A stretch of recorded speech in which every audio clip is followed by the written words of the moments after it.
When friends discover a time-telling camera, will they use the chance to enrich their lives, or will this new miracle turn out to doom? Hello everyone, today we're going to recap the 2014 sci-fi thriller film called Time Lapse. Watch out for spoilers. Finn is an apartment manager and a struggling painter who lives with his girlfriend Callie and best friend Jasper.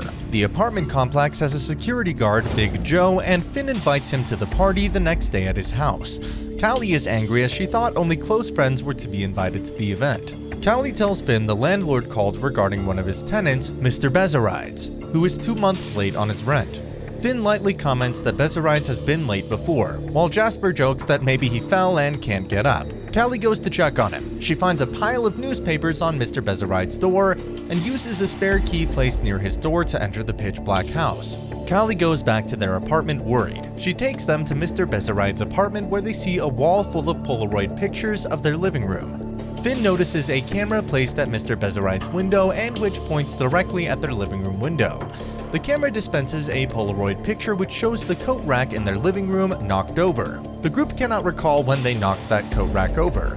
Later that evening, Callie knocks the coat rack over as she picks up her coat. They then try to match the previous picture with what just happened, and it's a perfect match. While still there, the camera suddenly starts making a weird noise and then takes a picture. On looking at the picture, they realize that it's a picture of them at the party the next day. The three arrange the pictures in sequence from the previous Wednesday up to the following day, when they were to hold the party. Callie also finds Mr. Bezarides' journal in which he has documented his death as seen through the camera. He refers to his death as something disturbing to his core, and although he believes the cardinal rule of time and causality is that one should not attempt to change the future, he's ready to take that risk considering the present circumstances. Finn discovers all pictures are taken at 8 p.m. However, some pictures are missing from the wall. Jasper is spooked when he sees a picture of Mr. Bezarides while he's holding a placard written, "If you can read this, it's tomorrow." The group then decides to check out Mr. Bezarides' storage unit. They are shocked to find his dead body in there. The body looks burnt, but his suit looked just fine and untouched. Jasper believes that Mr. Bezarides died because he broke the cardinal rule. Finn suggests that they should call the police. Jasper suggests that they use the camera to foretell race results, and Callie supports it. Later that night, they hold the party, and as Jasper and Callie are dancing with the other guests, Finn sneaks into Mr. Bezarides' house at 8 p.m. and takes a picture with his phone. He compares it with the Polaroid picture from the machine, and it's a perfect match. While he's still in the house, the camera dispenses another Polaroid picture. He takes it and sees the three of them posing for the camera. There's also a paper containing the gambling results in the picture and a complete piece of Finn's art on the canvas. Finn rushes to the party and shows Jasper and Callie the picture. They are surprised. The next day in the morning, they're undecided on whether to go through with Jasper's idea. Finn is still not convinced, but Callie explains to them if they deviate from what the picture says, they'd be going against the cardinal rule, and they would end up dead just like Mr. Bezarides. She also suggests to avoid raising any suspicion. She would make it look like Mr. Bezarides was still around. Finn reluctantly agrees. Callie goes to Mr. Bezarides to water his plants and bring his newspaper in, while Jasper uses the race results seen on the Polaroid pictures to bet. For the next few days, the group earns a lot of money and cover up Mr. Bezarides' death. After a few days, the machine dispenses a shocking picture. It shows Jasper and Callie kissing while Finn is painting. Finn storms out of the room, but they still have to do as the picture says. That night, Jasper and Callie kiss while Finn paints. The kiss takes too long and Finn gets angry and goes to check the Polaroid picture that the camera had dispensed. It shows Jasper and his gangster bookie, Ivan, in the apartment's living room. Finn and Callie question him whether he has told Ivan about the camera, and he says he has not. The next day, Jasper is anxious as he waits for Ivan. Ivan arrives and is curious about Jasper's winning streak. Jasper tries to cover it up, but Ivan threatens him. As he's about to smash Finn's artwork, Jasper tells him that he has a source, but he doesn't know how to explain it. Finn and Callie then arrive with the next day's picture. It shows Callie in the nude, modeling for Finn's painting, while Jasper spies on them through the mirror. Callie is upset at Jasper for his creepy behavior in the picture. The following day, Finn convinces Callie to pose as he paints. At exactly 8, they see the silhouette that was in the picture. As it turns out, it was Ivan accompanied by his goon, Marcus. Ivan learns about the camera. He forces them all to make a deal that they have to pose for the photos with the gambling results daily so that he can place his bets accurately. They accept the deal. After a few days, they get a picture of Finn's canvas, roughly drawn skull and crossbones. Jasper thinks Finn is trying to warn them of something. Later that night, Finn bumps into Big Joe, who has secured a job as a police officer. As they talk, Finn notices that Marcus is spying on them from a car in the distance. Big Joe then gives Finn his card and leaves. Later that night, Ivan and Marcus arrive and they see Big Joe's card. They are suspicious that maybe the three might have informed the police about what's going on. Ivan even threatens to torture Callie, but Jasper lies to him that the next day's photo shows his murder and Marcus would be the one to kill him. Ivan goes to Mr. Bezeride's apartment to confirm Jasper's claims. While there, Jasper stabs Marcus and kills him. When Ivan comes back, Jasper also hits him with the bat and kills him instantly. The three drag the dead bodies and hide them in Mr. Bezeride's storage unit. Finn then inquires what they should do next, and Jasper shows him the next day's picture with him sitting on the couch with a pile of money in front of him. We then see the group on the next day after they've collected all of Ivan's gambling money. Finn suggests they should split the money and leave the country. Jasper is mad at this suggestion and says that the apartment is the safest place they could ever be, as long as they can see themselves in the pictures. A few moments later, there is a knock at the door. It turns out that it's Mr. Bezeride's friend, Dr. Heidecker, who had become concerned and was looking for him. Finn and Jasper give contradicting accounts and Dr. Heidecker levels a gun at them and forces them to come clean. Before his death, Mr. Bezerides had emailed Dr. Heidecker informing her of his success with the camera and about his impending death.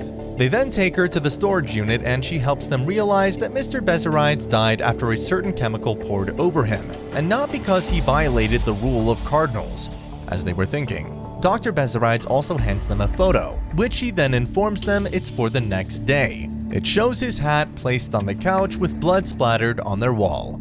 The three are even more shocked to learn that the camera also takes pictures more than 24 hours into the future. Jasper figures out that the doctor is no longer of use to them and shoots her dead using Ivan's gun. Furious at Jasper's actions, Finn resolves to move out. At exactly 8 p.m., Jasper takes the picture with Ivan's pile of money and is curious about what the next day's picture looks like. The picture shows him and Callie having sex while Finn lies on the couch unconscious. Just as Finn prepares to leave, he finds the two of them at Mr. Bezerides and looks at the next day's picture. He gets furious. Callie leaves hastily and Finn starts talking to Jasper, even showing him the engagement ring he had bought for Callie a year ago. Adamant they must do what the picture says, Jasper hits Finn on the head, leaving him unconscious. He then drags Finn to Mr. Bezeride's storage unit and leaves him there. Finn regains his consciousness the next morning and escapes from the storage unit. He calls Jasper from Mr. Bezeride's apartment and threatens to destroy the camera by pouring water on it. Jasper doesn't back down, and he calls Callie. He then points the gun at her. Finn tells her to look into Jasper's pockets and she finds the engagement ring he had bought her a year ago. Motivated, she grabs the gun off Jasper and opens the door for Finn. Finn takes the gun and tells Callie to go pack her stuff so they can leave. As Callie is packing, Finn bends to collect some money on the table and Jasper attacks him. A fight ensues which ends up with Callie hitting Jasper on the head, killing him. Callie goes to get some ice for Finn's wounds. Finn follows her only to find her going through a different drawer. She makes an excuse, but Finn is not convinced. She leads him to the bedroom and leaves him there. Finn heads to the living room and finds Callie posing for the camera at 8 a.m. He is shocked since the camera only takes pictures at 8 p.m. It is at this moment that everything is revealed. Initially, Finn and Callie's relationship had been a strained one. Callie ended up sleeping with Jasper. All this time, Mr. Bezeride's camera had been taking pictures of their escapades. When Callie accessed Mr. Bezeride's apartment the first time, she saw the photos of her and Jasper on the wall, and she removed them. She also realized the camera was set to take pictures at 8 a.m. and 8 p.m. However, she had to keep the 8 a.m. part a secret, since one of the pictures of herself from the following had the instructions she had to follow. She decided to conceal the 8 a.m. information from Finn and Jasper and pass instructions to herself secretly. Her idea to water Mr. Bezeride's plants was a decoy so she could take the 8 a.m. picture. She reveals that the kiss she shared with Jasper for too long was an instruction to get Finn jealous and make him fight for their relationship. The day before the kiss instructions, she received a photo that instructed her to swap the day's photo with the sex photo. This was also to make Finn jealous and trigger him to fight for their relationship, a move which was successful. To Callie's dismay, Finn rejects her. He wants to go and destroy the camera, but before he leaves, Callie shoots him dead. There is a splatter of blood on the wall, a perfect match with Dr. Heidecker's picture. Callie thinks that if she put up instructions for 8 p.m. written "Don't get caught" at the window, it will send a message to herself 24 hours ago, thus preventing these events from happening. As she waits for the camera to take the picture, Big Joe appears and asks her to open the door to their apartment. He finds dead bodies on the floor and takes Callie away. Callie is unbothered since she thinks that everything will pass once her past self finds the message she has left. As Big Joe leads her away, the message falls off the window and she tries to run to put it back. Joe runs after her and drags her away. The camera then takes its 8 p.m. picture, and before we see what's in it, the screen turns black and the movie ends. The note falling off means the events are permanent. This has been the recap of the movie Time-Lapse. But wait, check out how this group of astronauts travel through the portal in search of another planet in space to save humanity from extinction. This is my favorite movie. Make sure to check that out. Also, subscribe to this channel for more recaps of your favorite movies. See you next time and take care.